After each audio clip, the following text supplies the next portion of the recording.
کفر و اسلام کی پہلی جنگ، پہلا معرکہ، پہلا مقابلہ 17 رمضان المبارک سن 2 ہجری کو پیش آیا میدان بدر میں۔ بدر ایک گاؤں ہے، بدر جو ہے ایک گاؤں ہے، اور اس گاؤں کے پاس یہ جنگ ہوئی تھی جسے غزوہ بدر کہتے۔ 1000 افراد پر مشتمل لوگوں کا یہ لشکر نکلا، جن میں سے ہر ایک کے پاس تلوار تھی، ہر ایک کے پاس نیزے تھے، ہر ایک کے پاس تیر کمان تھی، ہر ایک کے پاس زیرہ تھی، ہر ایک کے پاس ڈھال تھی۔ اس حالت میں میدان بدر میں مشرکین مکہ کا لشکر پہنچا، اور ادھر سے نبی کریم صلی اللہ علیہ وسلم اپنے 313 ساتھیوں کو لے کر کے پہنچے۔ یہ 17 رمضان المبارک کو پیش آنے والا معرکہ تھا، جسے غزوہ بدر کے نام سے جانا جاتا ہے۔ اسی دوسرے عشرے میں کفر اور اسلام کی پہلی جنگ کا معرکہ پیش آیا تھا، جسے غزوہ بدر کہتے۔ نبی کریم صلی اللہ علیہ وسلم، صحابہ کرام جو ایمان لائے تھے، اور خود مذہب اسلام، یہ 3 چیزیں تھیں۔ ایک تو اسلام، ایک پیغمبر اسلام، اور ایک متبعین اسلام یعنی مسلمان۔ آپ نے اللہ کا پیغام دینا شروع کیا، اللہ کی وحدانیت، اللہ کی الوہیت، اللہ کی ربوبیت مکے والوں کو سمجھانی شروع کی۔ مکے والوں نے ماننے سے انکار کر دیا، اور تھوڑے دن میں 13 سال تک مکے والوں کو سمجھاتے رہے، اور گنے چنے لوگوں نے ایمان قبول کیا تھا۔ ہر ظلم و بربریت برداشت کرتے رہے، اور 13 سالہ زمانہ مکے میں گزارا۔ لیکن جب پانی سر سے اونچا ہو گیا اور مکے کے لوگوں نے نبی کریم صلی اللہ علیہ وسلم کو قتل کرنے کا ارادہ کر لیا، پوری پلاننگ کر لی گئی، آپ کے در دولت کو گھیر لیا گیا، حضرت جبرائیل نے خبر دی، نبی کریم صلی اللہ علیہ وسلم نے اللہ کے حکم سے مکہ چھوڑنے کا فیصلہ کیا۔ قصہ مختصر، حضرت ابو بکر کو ساتھ لیا اور مکے سے مدینہ کی طرف نکل پڑے۔ 14 دن کے طویل سفر کے بعد مکے سے مدینہ پہنچے، اور مدینے میں فروکش رہتے ہوئے مدینے میں دعوت و تبلیغ کا کام کرتے رہے۔ پہلے دن سے مشرکین مکہ کو یہ کھٹک رہی کہ ہم نے جو پروگرام بنایا تھا آپ کو قتل کرنے کا، ہم اس میں فیل ہو گئے۔ 1000 اونٹ کا اعلان، 100 اونٹ کا اعلان کیا تھا کہ جو بھی محمد کو زندہ یا مردہ لے کر کے آئے گا اسے 100 اونٹوں کا انعام دیا جائے گا۔ لیکن کہتے نا جسے اللہ رکھے اسے کون چکھے۔ اللہ کا فیصلہ تھا، اللہ نے حفاظت کا اور مدینہ منورہ پہنچانے کا فیصلہ کر لیا تھا۔ اللہ چاہتے ایک لمحے میں مکے سے اٹھا کے مدینہ پہنچا سکتے تھے، اللہ کے لیے کیا مشکل تھا۔ لیکن نبی کریم صلی اللہ علیہ وسلم کی سفر ہجرت اگر آپ پڑھو گے تو اندازہ ہوگا کہ کتنا مشکل سفر تھا۔ اسباب اور وسائل نہیں تھے،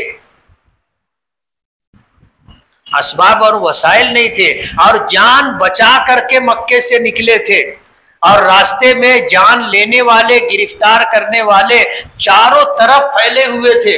100 اونٹوں کا انعام کوئی معمولی لالچ نہیں دیا گیا تھا۔ چھپ چھپا کر کے، عام راستہ چھوڑ کر کے، جنگلوں سے، پہاڑوں سے، ریگستانوں سے گزر کر کے مدینہ پہنچنا تھا، کوئی معمولی سفر نہیں تھا۔ مدینہ پہنچ گئے، اور وہاں پہنچنے کے بعد بھی مکے والے پہلے دن سے اس جستجو میں تھے کہ گئے کہاں۔ کچھ دن گزرنے کے بعد ان کو خبر ملی کہ یہ تو مدینہ پہنچ گئے،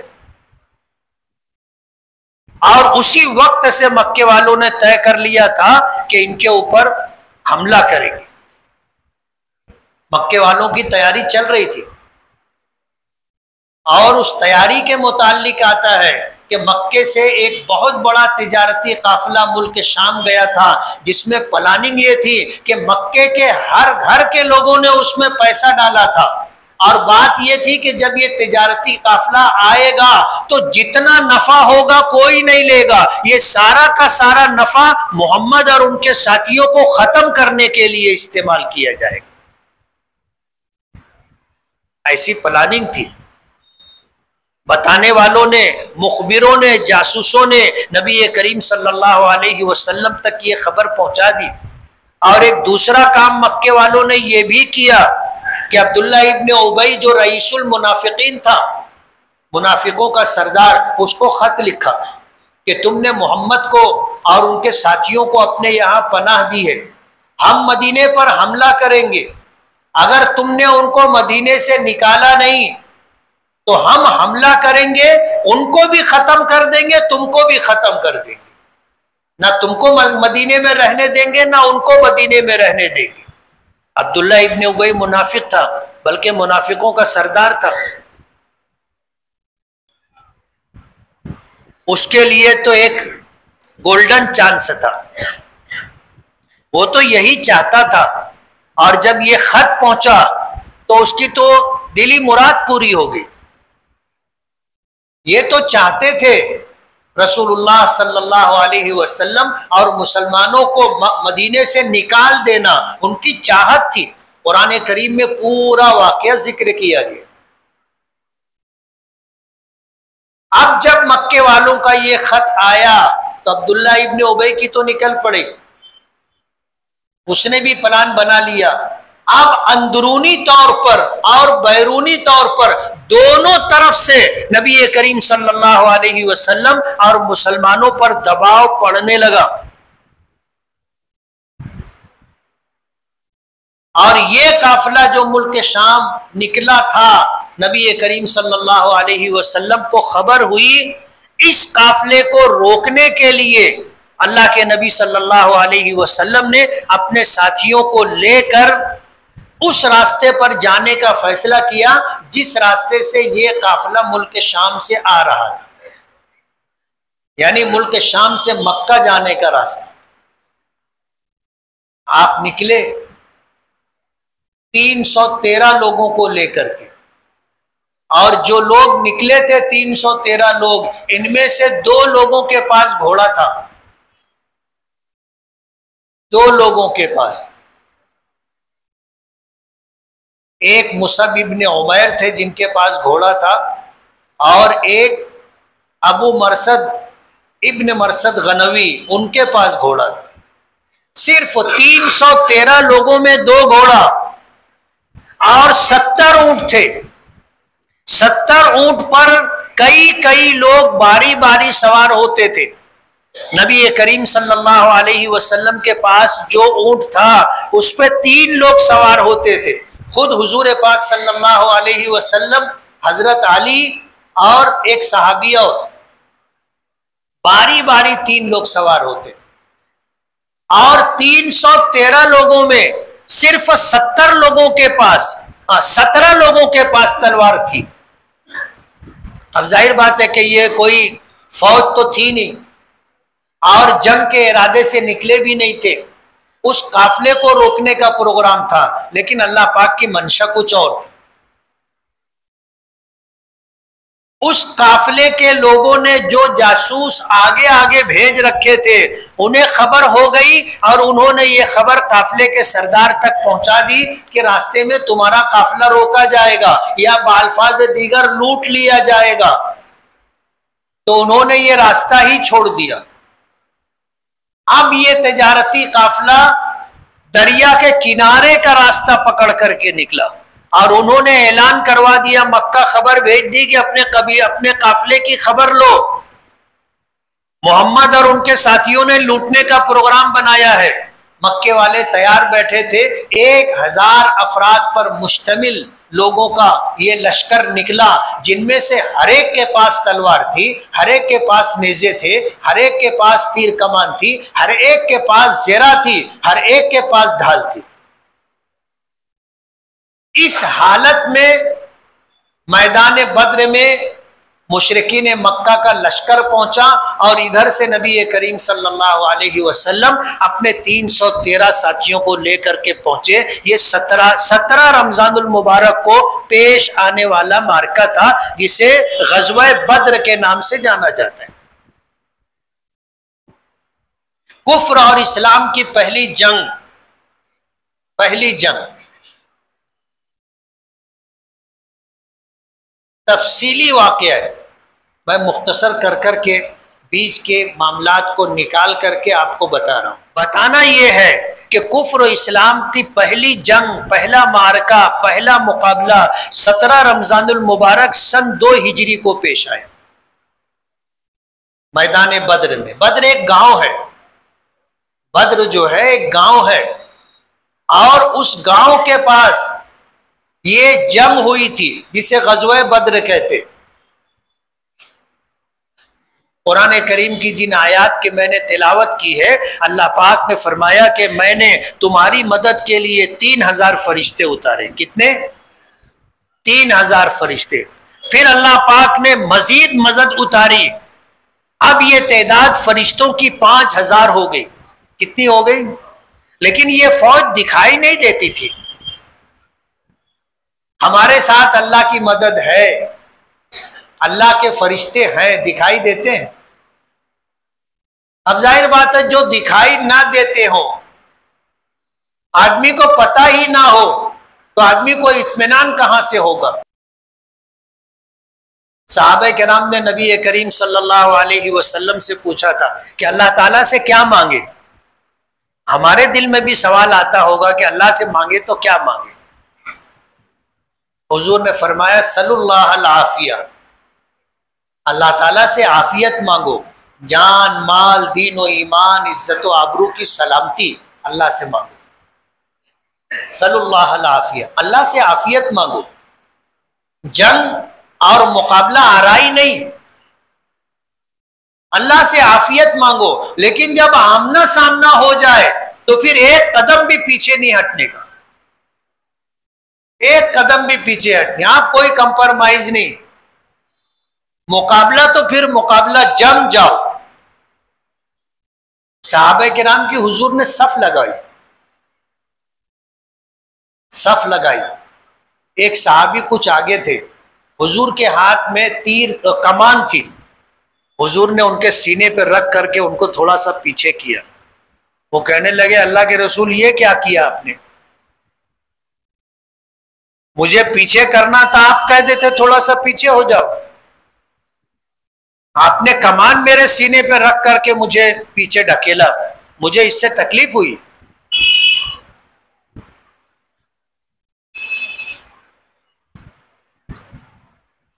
حضور بھی چونک گئے کہ یہ کیا بات ہو۔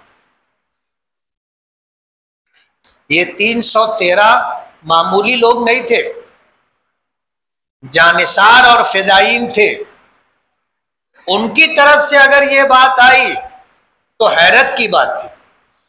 اللہ کے نبی صلی اللہ علیہ وسلم نے کہا کیا چاہتے ہو؟ کہا مجھے تکلیف ہوئی ہے، میں بدلہ چاہتا ہوں۔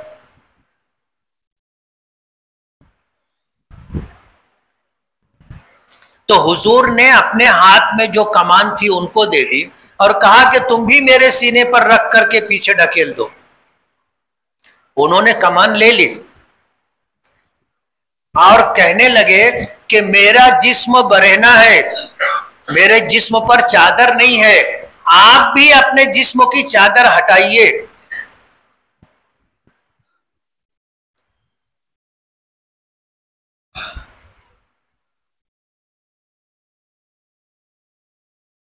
حضور نے چادر ہٹائی اور فرمایا کہ تم بدلہ لے لو، تم بدلہ لے لو۔ تو وہ حضور کو چپٹ گئے، لپٹ گئے، آپ کے جسم مبارک کو بوسہ دیا۔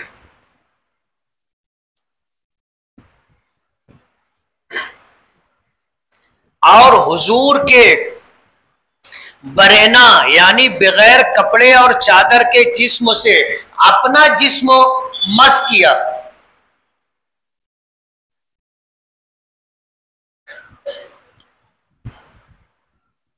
جب حضور کے جسم مبارک کو بوسہ دیا تو حضور نے فرمایا کہ یہ کیا کیا تم تو بدلہ لینا چاہتے تھے.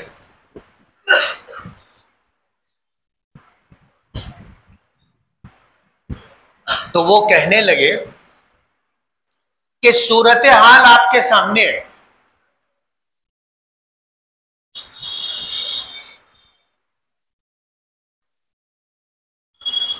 ایک طرف ہم ہیں جن کے پاس صرف 2 گھوڑے ہیں، 70 تلواریں ہیں، 17 زرہیں ہیں، 70 اونٹ ہیں. ہمارے پاس تو کچھ بھی نہیں ہے، پہننے کو کپڑے نہیں. اور سامنے ہمارے تمام تر جنگی آلات حرب و ضرب سے لیس ایک مکمل لشکر ہے.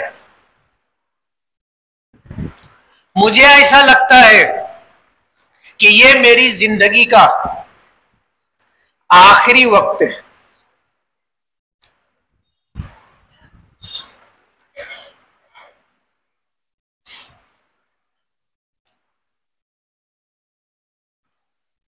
دنیا سے جانے کا وقت ہے. تو میں یہ چاہتا تھا کہ آخر وقت میں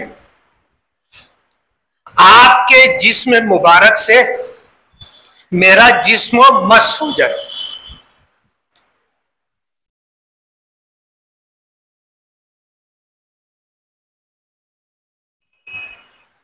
صف لگائی حضور نے اور پیچھے ایک مقام پہ جا کر کے تھوڑا سا سائبان تھا، سائے جیسا، اس کے نیچے حضور نے اللہ کی بارگاہ میں فریاد کرنے کا پروگرام بنایا.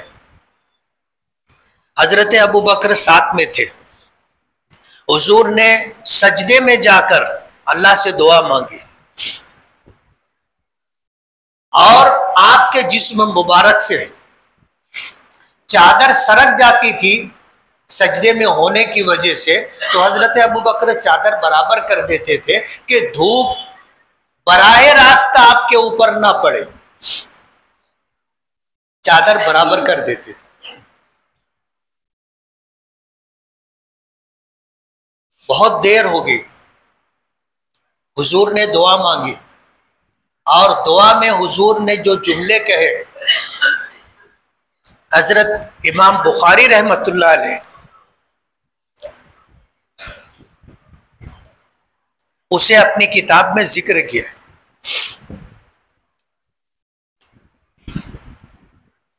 زندگی بھر حضور نے نیاز کے ساتھ دعا مانگی، عاجزی کے ساتھ، اپنی کم مائگی کے ساتھ، اپنی بے بسی کے ساتھ. لیکن اس موقع پر حضور نے دعا مانگی ناز کے ساتھ.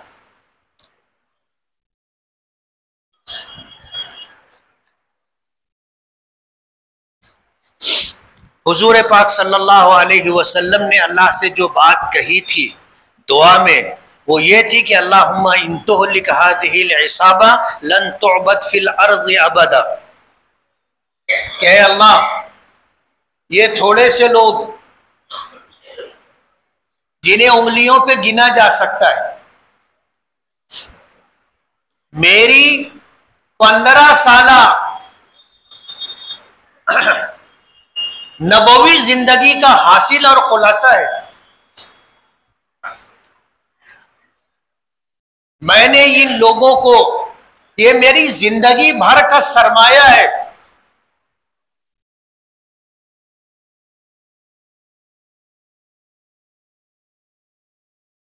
اور جگر کا خون دے دے کر یہ بوٹے میں نے پالے ہیں.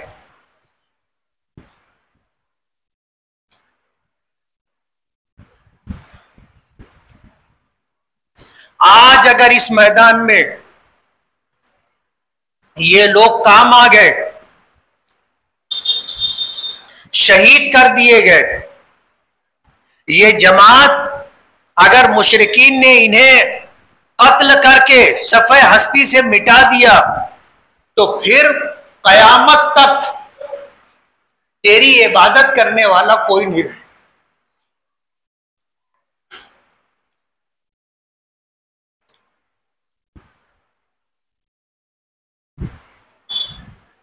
لن تعبد فی الارض ابدا، ہرگز ہرگز ہمیشہ کے لیے اس روئے زمین پر تیری پرستش اور تیری عبادت کرنے والا کوئی نہیں رہے گا. اللہم ان تہلک ہذہ العصابہ لن تعبد فی الارض ابدا. حضور کا یہ کہنا تھا. اللہ نے مدد اتاری. پہلی کھیپ 3000 فرشتوں کی آئی، دوسری کھیپ 2000 فرشتوں کی آئی، اور یہ سب نشان زد فرشتے تھے. اب ہم کہہ سکتے ہیں نمبر لکھے ہوئے 1 2 3 4 نشان زد تھے. یہ 5000 فرشتے آئے اور مقابلہ ہوا. وہ تو نظر نہیں آ رہے تھے، اللہ کی بھیجی ہوئی فوج اور لشکر، لیکن مشرکین مکہ تھوڑی دیر میں نمٹ گئے نا. اور جو مارے گئے ان کی تعداد 70 تھی، جو گرفتار کیے گئے ان کی تعداد 70 تھی. مسلمان 14 شہید ہوئے جن کی قبریں آج بھی میدان بدر میں. جو لوگ گئے ہوں گے انہوں نے دیکھا ہوگا، ان کے ناموں کی تختی لگی ہے. 14 لوگ شہید ہوئے تھے. حضور نے اعلان فرمایا تھا من قتل قتیلا فلہ سلب، جس نے کسی کو قتل کیا ہوگا تو اس مقتول کا پورا سامان جنگ، آلات حرب و ضرب اس کو مارنے والے کو دیا جائے گا. اور جس نے کسی کو گرفتار کیا تو اس کا پورا سامان گرفتار کرنے والے کو دیا جائے گا. حضور کے چچا حضرت عباس بھی سامنے تھے، حضرت ابو بکر صدیق کے بیٹے بھی سامنے تھے، حضرت عمر فاروق کے ماموں بھی سامنے تھے، حضرت عثمان غنی رضی اللہ تعالی عنہ کے چچا بھی سامنے تھے. یہ سب آپس کے رشتہ دار لوگ تھے. یہ 70 لوگ جو گرفتار ہوئے تھے، ایک صحابی کھڑے ہوئے، انہوں نے حضرت عباس کی طرف کہا کہ ان کو میں گرفتار کیا تھا. اللہ کے رسول نے دیکھا حضرت عباس بہت وجیح، قداور، بہت طاقتور شخصیت تھی، اور یہ سامنے جو آدمی تھا بالکل دبلا پتلا آدمی تھا. حضور حیرت سے دیکھ رہے تھے تو حضرت عباس نے کہا کہ بھتیجے اس نے مجھ کو گرفتار نہیں کیا. تو حضرت عباس سے حضور نے پوچھا کہ پھر تم کو کس نے گرفتار کیا؟ بولے ایک سفید گھوڑے کے اوپر ایک آدمی سوار تھا جس کی حیات ایسی تھی. حضور نے فرمایا وہ تو جبرائیل تھے. حضور دیکھ رہے تھے، فرمایا وہ جبرائیل تھے. لیکن ظاہر بات ہے عام لوگوں کو جبرائیل نظر نہیں آئے تھے، تو ایک ہلکا پھلکا معمولی کمزور بدن کا صحابی اس نے دعویٰ کیا کہ عباس کو میں نے گرفتار کیا. اللہ کی مدد آئی تھی، اور ایسی مدد آئی کہ پہلا مارکا تھا، 70 مارے گئے، اور 70 یہ وہ لوگ تھے جو سب مکے کے سرداروں میں شمار کیے جاتے تھے. سب سردار کام آ گئے تھے. اور جو 70 گرفتار ہوئے تھے وہ بھی پوری تیاری کے ساتھ آئے ہوئے تھے. اس میں حضور کے داماد بھی تھے، حضرت زینب رضی اللہ تعالی عنہا کے شوہر بھی تھے. حضور نے پوچھا تھا، صحابہ کرام سے مشورہ کیا تھا کہ ان بدبودار لوگوں کے بارے میں تمہاری کیا رائے ہے؟ جو 70 تھے انہیں تو ایک گڑھا کھود کر کے اس میں ڈال دیا گیا تھا، دفن کر دیا گیا تھا. جو 70 گرفتار ہوئے تھے حضور نے ان کے بارے میں مشورہ کیا کہ ان کے بارے میں کیا کرنا چاہیے. ان کا بھی سر اتار لیا جائے یا انہیں قید میں ڈال دیا جائے یا پھر اور کیا کیا جائے؟ سب سے پہلے حضرت ابو بکر سے رائے لی. ابو بکر کیا کہتے؟ کہنے لگے اللہ کے رسول ان سے فدیہ لے کر کے جان بخشی کا معاوضہ لے کر کے ان کو آزاد کر دیا جائے۔ حضور نے پوچھا کیوں؟ کہا کہ ہو سکتا ہے ہمارے حسن سلوک سے متاثر ہو کر کے یہ اسلام قبول کر لے۔ حضور نے حضرت عمر کی طرف دیکھا کہ عمر تمہاری کیا رائے ہے؟ کہنے لگے اللہ کے رسول یہ فلاں شخص میرا ماموں ہے اور یہ ابو بکر کا بیٹا ہے اور یہ عثمان کا چچا ہے، ایسے رشتے دار گنوائے۔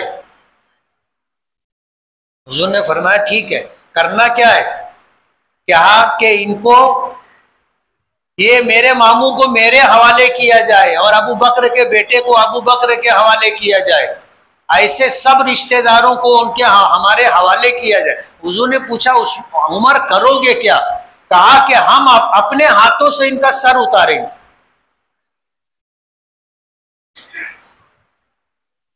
اپنے ہاتھوں سے ان کا سر اتاریں گے اور رہتی دنیا تک آنے والے انسانوں کو یہ بتائیں گے، یہ پیغام دیں گے کہ جو محمد کا نہیں وہ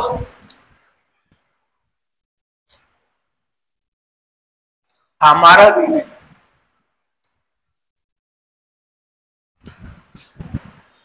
ہم ان کو قتل کریں گے، ان کا سر تن سے جدا کریں گے اور یہ پیغام دیں گے کہ جو محمد کا نہیں وہ ہمارا بھی نہیں۔ تو حضور نے فرمایا کہ عمر تم جلالی ہو، تمہاری رائے بھی جلالی ہے، مجھے ابو بکر کی رائے سے اتفاق ہے، انہیں فدیہ لے کر کے چھوڑ دیا جائے۔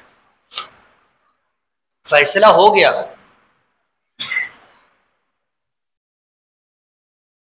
پھر حضور رونے لگے تو صحابہ کرام میں سے کسی نے پوچھا کہ اللہ کے رسول آپ رو کیوں رہے؟ تو حضور نے فرمایا کہ میں مدینے کے آسمان پر اللہ کا عذاب دیکھ رہا ہوں، اگر ان لوگ قیدیوں کو آزاد کرنے کا فدیہ لے کر کے چھوڑ دینے کا فیصلہ اگر بغیر مشورے کے ہوتا تو اللہ کا عذاب مدینے پر نازل ہو جاتا۔ قرآن کریم کی آیت نازل ہوئی ما کان لنبی ان یکون له اسرا حتی یسخن فی الارض، کہ نبی تیرے لیے یہ مناسب نہیں تھا کہ ہمارا اور تمہارا دشمن جب تمہارے تابع میں آئے تو تم جو ہے مان لے کر کے ان کو آزاد کر دو، مناسب نہیں تھا۔ ہم تو یہ چاہتے تھے کہ زمین کا سینہ ان کے خون سے رنگین ہوتا۔ حتی یسخن فی الارض تریدون عرض الدنیا واللہ یرید الآخرہ، تم دنیاوی مال و متاع چاہتے ہو، اللہ آخرت چاہتا ہے۔ انہیں جینے کا حق نہیں تھا۔ ہمیں ابو بکر کی نہیں عمر کی رائے سے اتفاق ہے، جب یہ بدبودار تمہارے قبضے اور قید میں آئے ان کا سر اتارنا تھا۔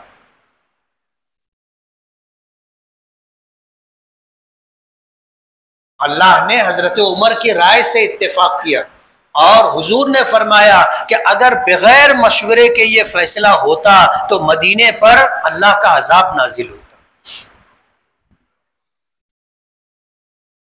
17 رمضان المبارک کفر اور اسلام کی پہلی جنگ، اللہ نے حق کو غلبہ دیا، رہتی دنیا تک آنے والے انسانوں کو بتا دیا کہ حق کے ساتھ اللہ کی مدد ہے۔ اللہ تعالیٰ اس دنیا میں سبب کے ساتھ فیصلے کرتا ہے، یہ اس کی عادت ہے۔ اللہ تعالیٰ اس دنیا میں جو کچھ کرتا ہے سبب کے ساتھ کرتا ہے، یہ اللہ کی عادت ہے، اور بغیر سبب کے کرنا اللہ کی قدرت ہے۔ ظاہر بات ہے یہ 1000 افراد پر مشتمل لشکر کو نمٹانے کے لیے ایک فرشتہ جبرائیل کافی تھا، ایک فرشتہ کافی تھا۔ ماضی میں جن قوموں پر عذاب آیا، قرآن کریم بتاتا ہے کہ حضرت جبرائیل نے آ کر کے ایک چیخ ماری تھی، ایک چنگھاڑ تھی، پوری بستی کے لوگوں کے دل پھٹ گئے تھے، پوری بستی کے بستی ختم ہو گئی تھی۔ 1000 افراد کو نمٹانے کے لیے تنہا جبرائیل کافی تھے، لیکن سبب کے ساتھ دینا اللہ کی عادت ہے، اور بغیر سبب کے کر دینا اللہ کی قدرت ہے۔ یہ 313 کو اللہ نے میدان بدر پہنچایا، مشرکین کے 1000 افراد جو سب مکے کے پڑھاری تھے، سب کو مکے سے نکال کر میدان بدر میں پہنچایا۔ حدیث پاک میں آتا ہے حضور نے فرمایا تھا اللہ کا تم سے وعدہ ہے، 2 جماعتوں میں سے ایک جماعت تم کو ملے گی، یا تو وہ قافلہ تمہارے تابع میں آ جائے گا، یا اللہ پاک مکے والوں پر تمہیں فتح عطا فرمائیں گے۔ اور امام بخاری رحمت اللہ علیہ نے لکھا ہے کہ حضور نے فرمایا تھا خوشخبری لے لو، سن لو، مکے نے اپنے جگر گوشوں کو نکال کر کے بدر میں پہنچایا ہے۔ مکے نے اپنے جگر گوشوں کو مکے سے نکال کر کے یہاں بدر میں پہنچایا ہے، اور اللہ اس پر تمہیں فتح عطا کرے گا۔ اور اللہ نے دکھا دیا، کفر اور اسلام کی پہلی جنگ کامیابی کے ساتھ صحابہ کرام نے ہمکنار کی، اور رہتی دنیا تک یہ تاریخ رہے گی۔ ہم اسباب کے بھروسے پر نہیں لڑتے، ہم تو اللہ کے بھروسے پہ لڑتے۔ کرنے والی ذات، آج حالات خراب ضرور ہیں لیکن اتنے خراب نہیں ہیں۔ اس وقت کے حالات جو پیغمبر کے اور جو متبعین اسلام صحابہ کرام کے، اور جو بے بسی، بے کسی، تنگ دستی، فاقہ کشی کے حالات تھے، وہ حالات آج نہیں ہیں۔ اس سے برے حالات میں وہ لوگ تھے، لیکن اللہ تعالیٰ کی اطاعت و فرما برداری پر تھے، اللہ تعالیٰ کی اطاعت پر، فرما برداری پر لگے ہوئے تھے، اللہ کے حکموں کے تابع دار تھے، اللہ تعالیٰ نے مدد بھیجی۔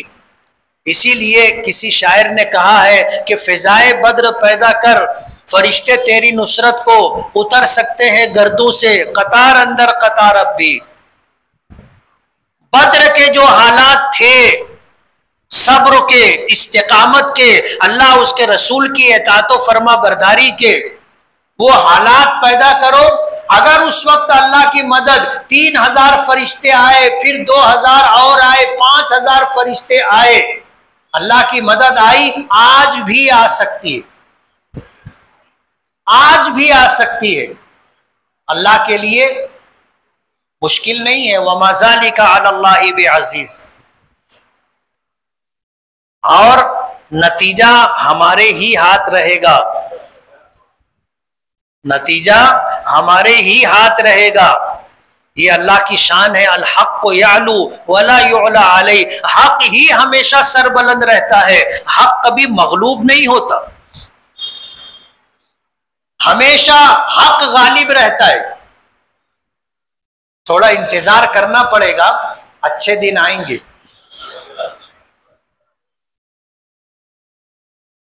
ان اللہ لا یغیر ما بقوم حتی یغیروا ما بانفسہم۔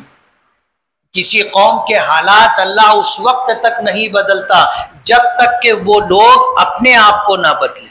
ہمیں اپنے آپ کو بدلنا پڑے گا، سچا پکا مسلمان بننا پڑے گا۔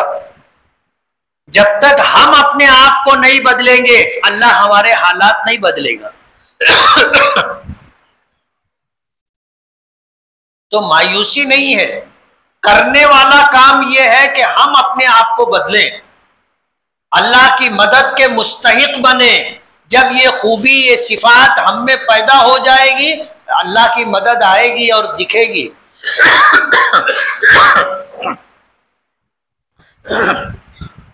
مایوسی نہیں ہے۔ حضرت یعقوب نے کہا تھا انہ لا ییأس من روح اللہ الا القوم الکافرون، اللہ کی رحمت سے ایمان والے مایوس نہیں ہوتے. جن کے پاس ایمان نہیں ہوتا، اللہ کی قدرت کا پتہ نہیں ہوتا، وہ لوگ مایوس ہوتے. ہم کمزور ہو سکتے ہیں، ہمارا پروردگار کمزور نہیں ہے. ہم خالی ہاتھ خالی دامن ہو سکتے ہیں، لیکن جس کی ذات پر ہمارا ایمان ہے اس کے خزانے لامحدود ہیں. جس کے سامنے پوری دنیا اپنی تمام تر طاقتوں اور ترقیوں کے باوجود عاجز اور بے بس ہے. اس کائنات میں اسی کا فیصلہ چلتا ہے اور آنے واحد میں اس کا فیصلہ نافذ ہوتا ہے. اذا قضى امرا فانما يقول له كن فيكون. جب اللہ کسی چیز کا فیصلہ کر لیتا ہے تو پھر اللہ پاک کا صرف حکم دے دینا کہ ہو جا، وہ کام ہو جاتا ہے.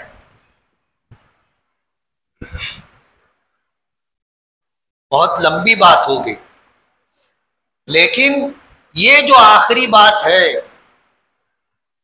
کہ اچھے دن آئیں گے، کیسے آئیں گے، کیا کیا صورتحال ہوگی علامات قیامت میں، یہ سب کچھ نبی کریم صلی اللہ علیہ وسلم نے ہمیں 1450 سال پہلے بتا دیا. 1450 سال پہلے. ہمیں اپنے آپ کو بدلنا ہوگا، اللہ کا فرما بردار بندہ بننا ہوگا.